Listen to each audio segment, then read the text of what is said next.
On today's podcast, I'd like to discuss coming of age in our lives and how my faith is teaching me that by trying to enter into a sense of maturity in generative actions, that I will be a part of coming of age, finding out who I am and who I am becoming. Hello, everyone. This is Pastor Tim Nizinski of Waterloo United Methodist Church, and today on the podcast Theosis, I'm discussing coming of age and how that is unpacking for me in the present moment. As a teen in the 1980s, it seemed as if every movie was about young people coming of age, whether it was Say Anything, The Breakfast Club, or Ferris Bueller's Day Off. It was Matthew Broderick as Ferris Bueller who stared into the camera and said to the audience, "If you don't stop and look around once in a while, you might just miss something."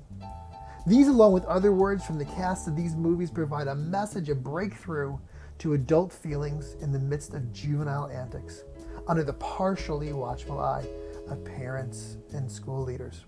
The premise for all of these movies is the sense that teenagers are working out the expectations for growing up and coming of age. I wonder when and how people come of age.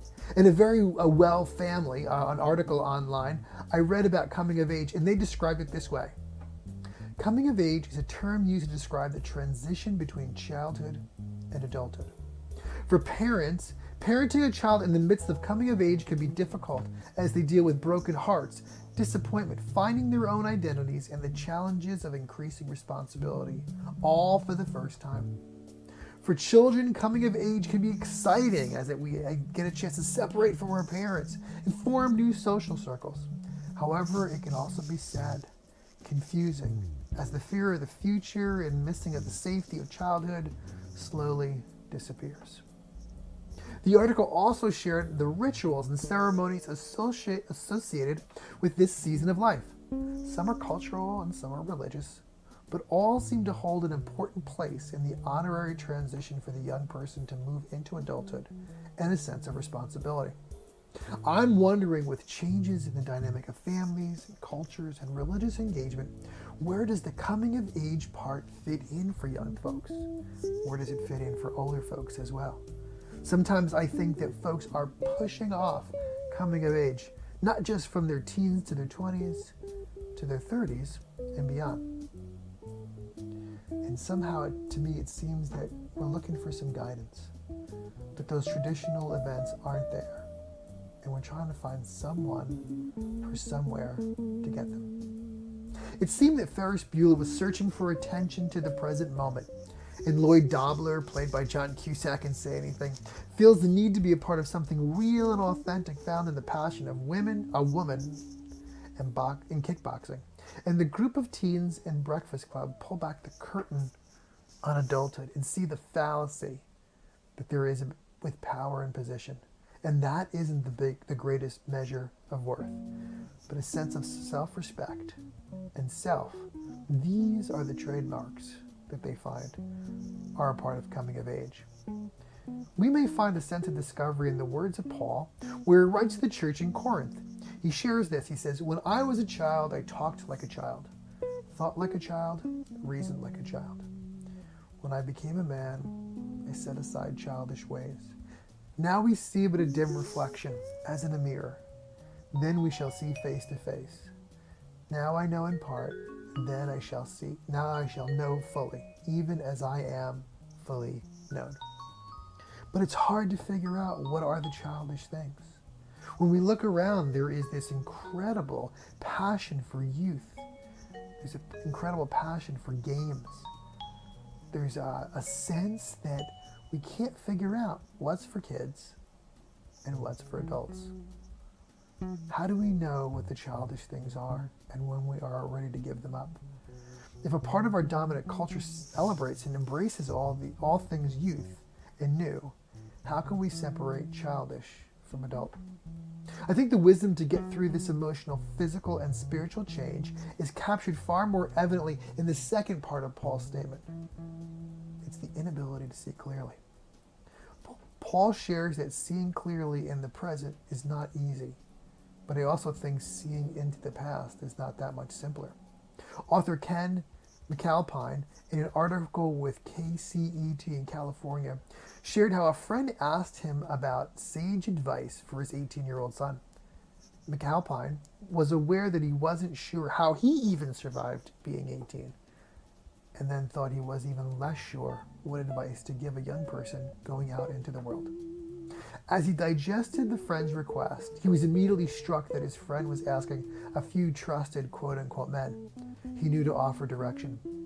Indirectly, McAlpine was aware that the friend was not drawing from 50% of the wisdom. Yes, he wasn't asking any women.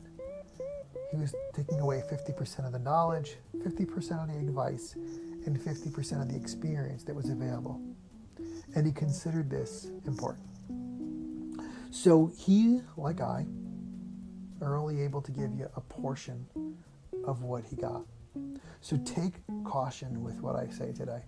I'm giving you a portion, 50% or less at best, that's available for coming of age. The second point that McAlpine recognized was that being 18 almost 30 years ago was completely different than being 18 today. That definitely needs to be taken into consideration. Again, this is definitely a reflection that gives only a portion of the view, like Paul's saying, that we need to see as we grow up. That being said, he definitely shared some advice for coming of age. The first was about love. He said, love something, love someone, be in love. Love gives and love receives. There's great joy and satisfaction. There's unimaginable strength in love. Love will help you get through tough times. Love can be tough, but it is a part of building up who we are and what we are. Love is a powerful part of our lives. And Paul wrote about love in the letter to the Corinthians as well. He describes that love takes a sense of energy. However, it is what fills our hearts and our lives. A true, authentic, and real love is the reason for our existence. Gerald May, in his book, The Awakened Heart, expresses that our greatest struggle is the competing interests of efficiency and love. Efficiency being completing tasks and doing. Love is the existence of being. I think John Cusack as Lloyd Dobler is right on the money with this one. This is staying true to love in the midst of everyone else's expectations, scripts, and preconceived notions. He devotes himself to something and someone outside himself. Something bigger, more valuable, someone who he really feels special with and for. Coming of age is a time of maturity when love is expressed in a deep and meaningful way. We can accept and give love in its truest sense. We are honest about love being more than just a feeling, good and physical. May writes, love appears with endless variety, kindness, attraction, and tenderness, but also love is in grief, loneliness, and fear. Mature love is our ability to appreciate this range of emotions. The second idea McAlpine matches the pause of Ferris Bueller is in noticing things. He says, listen. Keep your ears open. Recognize that there's things to be seen, scents to be enjoyed and smelled, things to look at, knowledge to find. He says, be curious. Life is a wonderful gift. There are amazing things in every small place. Don't miss them. Don't become inured by them. To them, rather. Erase the word cynic from your vocabulary. There is a saying that that even your dog can be a guru if the student is ready to listen. So being aware and noticing is important. The beauty of the roses, the snow, the autumn leaves, and the first buds on the trees gives us something to be in awe about and celebrate in times of our lives. It is okay to be engaged in doing nothing so that our minds can absorb the world. Finally, but what we have found out is that each of us is a brain and an athlete and a basket case, a princess and a criminal. Does that answer your question? Sincerely yours, The Breakfast Club.